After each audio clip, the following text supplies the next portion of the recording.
আমাদের যেহেতু এখনো অবধি আমাদের এইরকম কোনো কিছু আসে নাই, যেহেতু সুরাহা আসে না, কর্মসূচি অবশ্যই থাকবে। আমার এক ভাই এই আন্দোলনরত অবস্থায় ডেঙ্গু জ্বরে আক্রান্ত হয়ে গত বৃহস্পতিবারে মারা গেছে। এভাবে আর কত জীবন দেব? আর কত জীবন দিলে উপদেষ্টা মহোদয় খুশি হয়ে বলবেন যে আপনাদের 10টা জীবন চাই, 20টা জীবন চাই, 100 জীবন চাই, তারপর আপনাদের প্রতিষ্ঠান দেব, আমরা সেটাই মেনে নেব।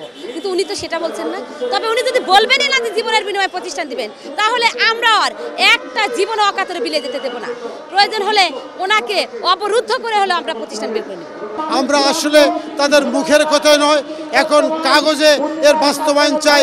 সেই বাস্তবায়ন না হওয়া পর্যন্ত আমাদের আন্দোলন চলমান থাকবে এবং আমরা আজকে যুগপথ আন্দোলনের 45তম দিনে দাঁড়িয়ে আবারও ঘোষণা করতে চাই, যতক্ষণ পর্যন্ত আমাদের স্বীকৃতি এবং এমপিও দেওয়া না হয়েছে ততক্ষণ পর্যন্ত আমরা অবশ্যই এই আন্দোলনকে সামনের দিকে এগিয়ে নিয়ে যাব।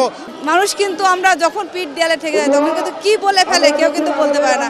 কিন্তু আপনার কাছে একটাই আমার দাবি ভাই, আপনি শুধু উপদেষ্টা মহোদয়ের কাছে এই কথাটুকুই পৌঁছে দেন, আমরা জীবন দেব, দিতে রাজি, আমরা বাধ্য, না খেয়ে আসি, আমাদের পেটে ক্ষুধা, কিন্তু কেন মেনে নিচ্ছেন না, আমাদের খেতে দিচ্ছেন না। আর আজকে 45 দিন মাঠে পড়ে আছি, কিন্তু কালকে থেকে আমরা আর শান্ত থাকবো না, ভদ্র থাকবো না। আমরা শিক্ষক অনেক ভদ্রতা দেখাইছি, আমরা কিন্তু কঠিন হয়ে গেছি। আমরা জাতি করার হাতিয়ার, আমরা হয়তো বিশৃঙ্খলা করতে পারি না, আমরা হয়তো আইন নিজের হাতে তুলে নিতে পারি না, বিদায় আপনি আসছেন না। এটাই তো আপনার এই সংশয়, এই ধারণা ভুল। আমরা জেগে গেছি, আমরা রাজপথে দাঁড়িয়েছি, আমরা আমাদের অধিকার আদায়ে বদ্ধপরিকর।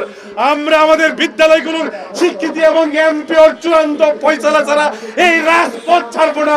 এটাই হচ্ছে আমাদের শেষ কমিটমেন্ট।